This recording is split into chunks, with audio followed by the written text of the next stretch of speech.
G'day and welcome back to my hobby room. Now look, I am backed up. I am so backed up. I can't squeeze anything out. Nothing at all. No. And it's nothing to do with my beaver shooter. No, I'm talking about my workbench. Have a look at this. Yeah, how did all this happen? And this is only half of the problem. What I'm talking about is my work in progress. And this is one of my usual, workbench and new kits videos, right? But this one's a little bit different because there's no new kits that you haven't seen because I've already done the videos for those. So this is a workbench and no kits in next gear, meaning nothing's going. A whole month's gone by and I have not built anything on the bench.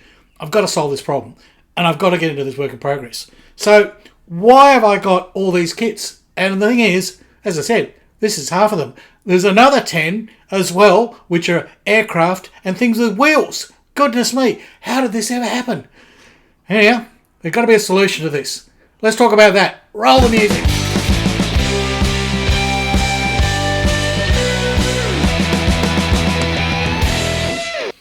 So what have I got here? Well, these are only half of them. As I said, there's another 10. But I've got the Airfix St. Louis. I mean, it just needs a little bit of string on it, really. I've got here the Airfix Prince, which someone asked me to build them, and I'm already building that. I didn't have any time. So I started on it, but I kind of got sidetracked with a few things on that. I've got a Viking ship there, and that's basically painted, ready to go. Just needs some special effects and sail on it, bit of string. The Warspite, well, I'm nearly there with the Warspite as well. It just needs a few little things added. Talk about more in detail. Then there's this little fella here, right? Marigo Vespucci. It looks pretty well finished, and really all it needs is for me to put the yards on it, but I haven't got to that either. There's a Battlestar Galactica here that's all wired up for lighting and sound and everything. There's an Orion space shuttle thingy from 2001. That's there. That's all wired up and ready to go. Just needs painting. There's a U-boat here. It's a Type 7. It's basically done. It's got the base colour down, the primer black. It just needs painting and a few things doing. I think I slowed down because of the photo etch. We'll talk about that. There's a well, it was a Schweizerling Holdings, whatever, but I converted it into a Deutschland, which is basically a pre-Dreadnought battleship from the Germans, right? But I sort of didn't do any more. I've just kind of, other things got in the way. And the Sailors, which everybody wants to see, because I did a whole lot of scratch work on that. This is the state of things, and these things need to be addressed. I need to make these kits. Let's find out what's slowing me down. Alright, let's sort out the madness. Now, the biggest offender at the back here. Oh, yes. It is my Airfix St. Louis, right? And she's basically done. I mean, the hull's all painted up. I've started on the rigging. I've got to redo this. It was sort of my attempt for doing plastic rat lines. I don't know if I'll continue with that or I'll return back to doing them the way I normally do them with, cotton shrouds and that sort of thing. And I just need to finish the rigging on it, that's all. And it sort of got to there and that was it. And I think I ran out of string. That was the trouble. I think I've run out of shroud material. I need to order some string for it, get this thing going. Well, cordage, I know. It's not string, it's cordage. So I need to order some cordage for this. That's what's slowing me down. And then get in, finish this, because really, that's all it needs. I'm not going to put sails on it. I decided it's just not worth it. There's too much mucking around. And I rather like it. I'd like to do this one without sails. So that has a simple solution. Buy the string, put it on, add the yards, and bingo bongo, that one's done. Okay? Now at the back here, this one. Now this is going to have to wait. I know this guy sort of sent me this money and said, please Harry, would you build it? Look, I'd love to, but I have too much other things to do. Let me get the St. Louis out of the way, and that's the thing. Stop being sidetracked all the time. I'll actually get something done. Get the St. Louis out of the way, then I can start painting this one and doing it up and finish the wood decking at the back there. So, yes, I will do the prints, but I have far too much on my plate to really, do it justice. And I don't want to do a rush job or try and cram it in. I want to enjoy it and I want to do a good job. So you'll just have to wait a little while, mate. Sorry about that.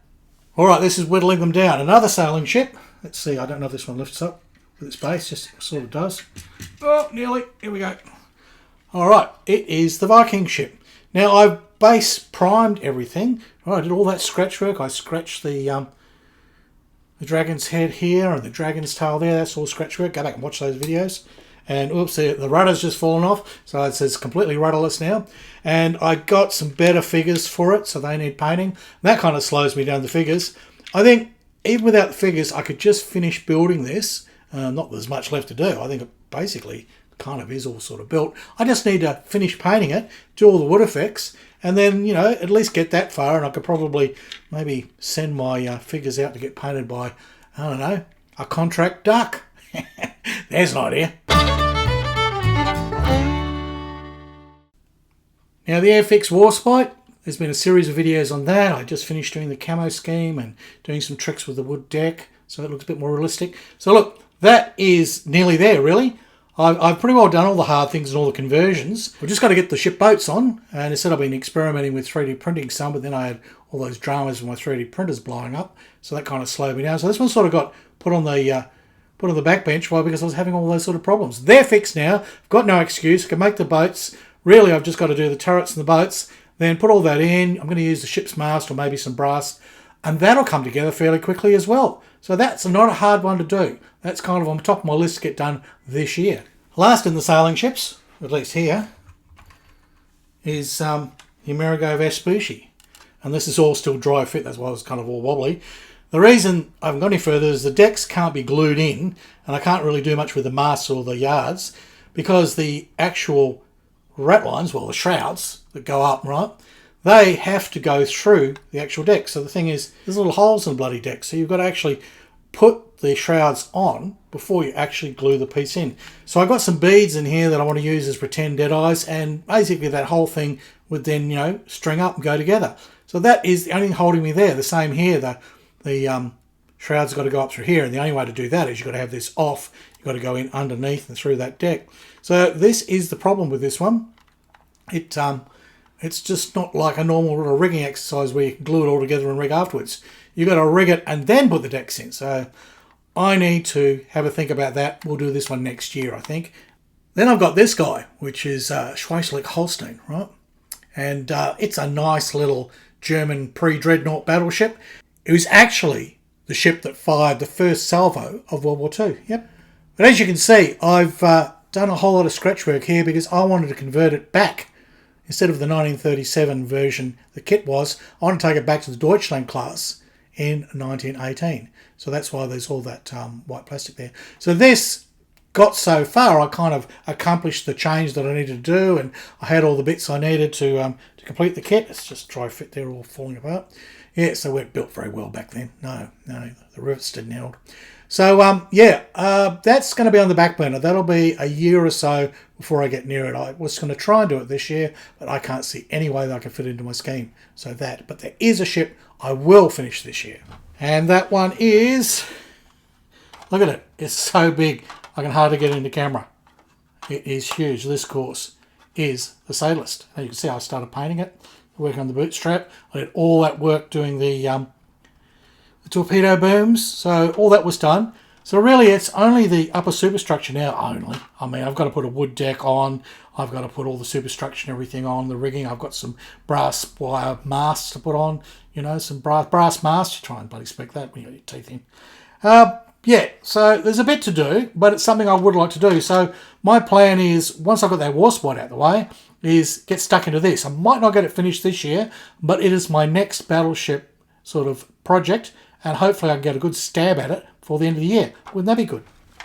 This is Type 7 German U-boat. And I really enjoyed this kit. It went together so well. It was a lot of fun, and there was so much potential with what we could do with it. I mean, I've seen so many weathered. Even Becca did one that was all fully weathered. It looked really good. So, a number of people have done them. But I kind of got bogged down. I decided not to use the plastic guns. I ended up doing photo etch for them. There might be a little picture here that I can sort of show you.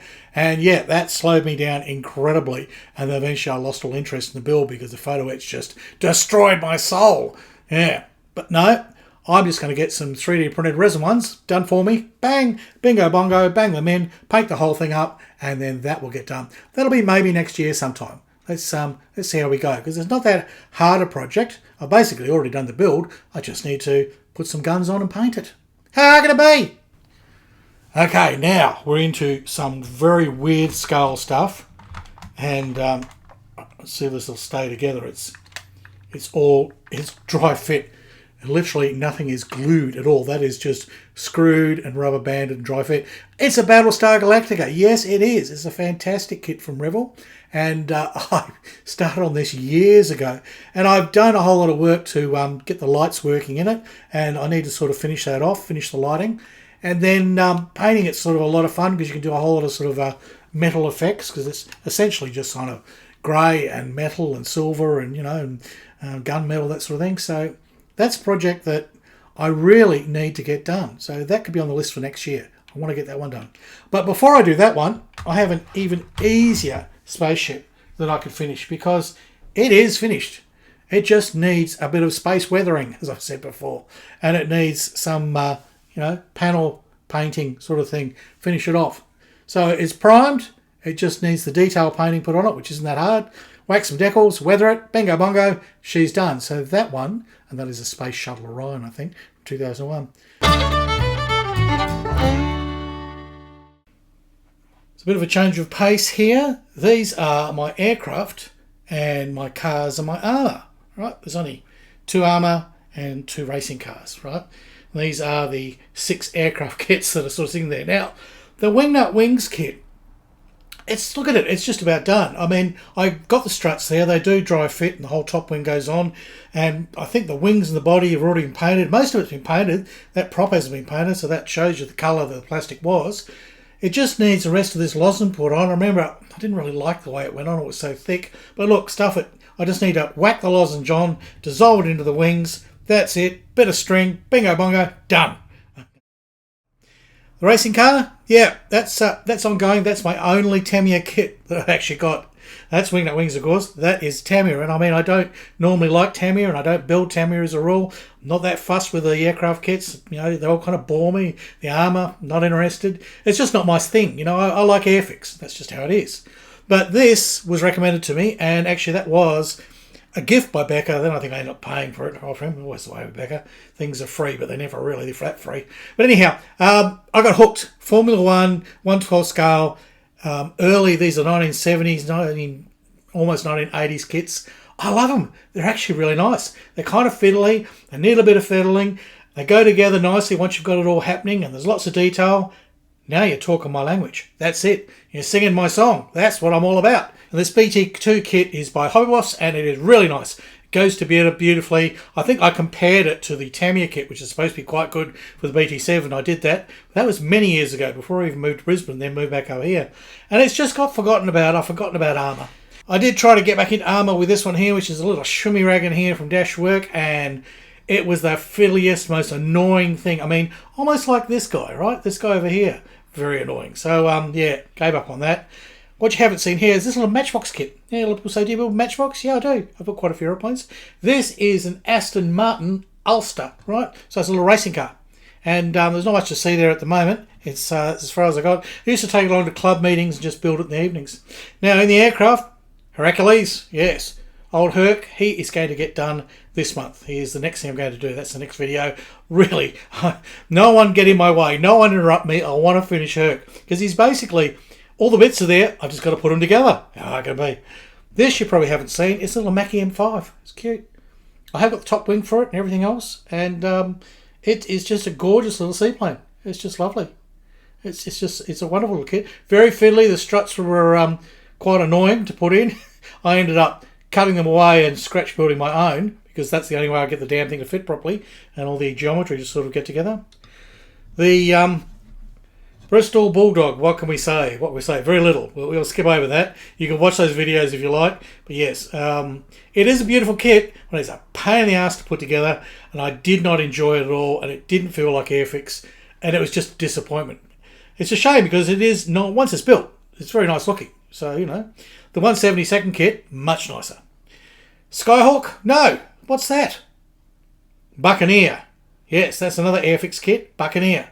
And I bucking had a lot of fun with that. When that came out, it was terrific, and I built it and I've painted up the pilots and everything. Thoroughly enjoyed it. I did a whole lot of scratch work here on the folding wings. It's all lovely. I won't pick it up because it's only a dry fit and it all falls apart. I loved it. It's a really good kit. I've got a whole unusual paint scheme for it, so it matches the one that I saw on top of HMS Victorious when it berthed in Perth birthed in Perth. Yeah, you try and say that. When it birthed in Perth Harbour back in the 1960s. Yeah, I actually walked on the Victorious when it was there, and I saw one of these. So there you go.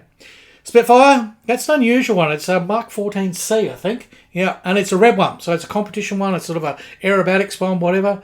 Quite lovely. Quite lovely. Really nice. And, of course, we're back to wing nut wings at the top here. So those are my aircraft and my armour work in progress. And out of these, yep, that one can get done fairly easily. That one I need therapy for. That one requires quite a bit of work, but I will get to it one day. That's going to get done straight away. Spitfire, yeah, I'll do it one day, and the Buccaneer, I'll do them one day. I'm no rush. Anybody want to buy a BT2? Yeah, you got to do the track links. That's where I got to. I paint it, you know. That's your thing. You can have it. I don't know if I'll ever bother finishing it. This one too needs painting. Quite happy to give that away to somebody who would really enjoy it because I don't like that kit. It's just put me off. So there's quite a snazzy sort of paint scheme for it. Again, those can go free to homes if they want them. If you're overseas, it'll just cost you postage. But I will build that ton of the Matchbox kit. It is cute. It is nice. And I will be building the Tamiya. Yes, I will build Tamiya and I will enjoy it. I will. Honest. So there you go. Those are all my aircraft kits and my armour kits. What do you think? So there you go. That's the state of things. Yes, I well and truly backed up, as you can see. And there's just so much on there, like 20 kits. And the trouble is, you know, Becca keeps saying, "Here, Harry, look at this little Airfix aeroplane. You'll love it. And you can do a review." And I do, and then you guys will like it. And then the next thing you know, you want a build video. And then my list gets longer and longer and longer and longer. You know what it's like, girls, when it gets longer and longer and longer? Well, you just have to do something to get a solution. You do. That's what you have to do. So my solution is I've got to work through these 20 kits. I really do. And this is going to take me a few years. So I'm not buying any more new kits. Well, there's one coming, and it wouldn't make it in time for a Workbench and new kits, so it wasn't going to be part of this wank. Not at all. That'll come. I'll review that, but that will go on the back burner for ages. What I want to do is get this down. Get it down to at least half. And I've been talking about this for years, but really, seriously, it's what I need to do.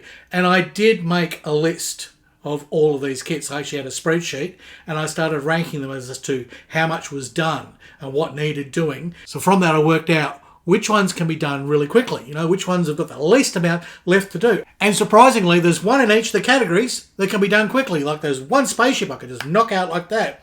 There's one ship that doesn't need much doing to it. Battleship, that'd be the war spot. There's a sailing ship that I can finish fairly quickly. That'd be the St. Louis. There's really only got a little bit more rigging to do. I just need to pull my finger out, get that done.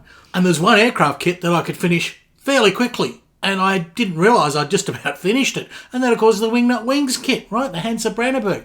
All it needs is the lozenge put on it, a couple more decals, whack a bit of string on it, bingo bongo. So that's going to go to the top of the list of the aircraft, okay? But I will get the Heracles out. I promised I'll do that. The Bulldog, yeah, well, you can wait until I've been to see the therapist a bit more before I finish that kit. Yeah. So we'll certainly get the Sadalist out the way. That does need a lot of work, but actually I've cracked most of it because it was basically just getting that hull and all the scratch work. For now on, it's pretty well plain sailing all the way to the top. So we definitely get the Sadalist out this year, hopefully. We get Heracles out this year, hopefully. Well, hopefully this month, actually. And I'd like to finish the St. Louis this year. So there's 3 kits and there's 4 months left in the year. Let's see how we go. Neither one of those sort of needs a lot doing there. Maybe January I'd do the Wingnut Wings kit. Well, because there's not much to do on that. Get that out the way, you know, or have enough time this year to do it. And that's what I'm going to do. I'm going to look at the ones that have the least amount needing doing on them. They'll get done first. So I can actually get a feeling of accomplishment. And maybe this is a good trick for you, that if you've got a lot of work in progress stuff and you're thinking, oh, it's all just too overwhelming, look at it all, it's all just bloody building up, you know, and you'd like to clear it. I mean, maybe you don't want to clear it. It doesn't matter. It doesn't really matter if these are cleared or not, but I want to clear them. Make a little list of, you know, basically what have you done. Like my list is, was it kind of dry fit? Was it assembled? Did I do the super detailing on it? Have I primed it? Have I painted it? What stage am I at, right? And it gets a point for each thing. And then the one with the highest points, that's basically there. And that was the Wingnut Wings kit. It's basically finished. And then next after that is the Warspite. It's really only got to have the last few parts put on the top there. I've done most of it. So, you know, these are the things. with that in mind, I can tackle those kits first, and I can see my way of getting them done fairly quickly. And then I'll work my way through my list to the more complex kits. And they're the ones that I will do in a year or two's time. So that's how it's going to go. These have got to be done, right? Everything's got to go. Everything's for sale. Everything's discount. Well, no, everything's just got to go. Oh dear. All right. Well, if you made it through all of that of my video, well done. Good on you. Now buttons, buttons, you know. As usual, I think the buttons is fart, vomit, and expel. Yeah, just click one of those buttons and something happens. An emoji pops up of, you know, something like a polar bear, you know, basically having its own way with a penguin. I don't know how it works anymore. The algorithm is strange. And of course, you can always buy me a curry if you'd like to help me out. The only help I need is a bloody straitjacket. There you go. That's it for now. That's all I've got to say. So I will work my way through my work in progress. As you can see, I was quite shocked when I got them all out, quite frankly. Yeah, they surprised me. So I really want to make an effort now to get through and finish these and clear the things so that I've only got a couple and I can build a new kit without feeling guilty. All right, that's it. Goodbye from Australia. And it's Hero from Harry Denny.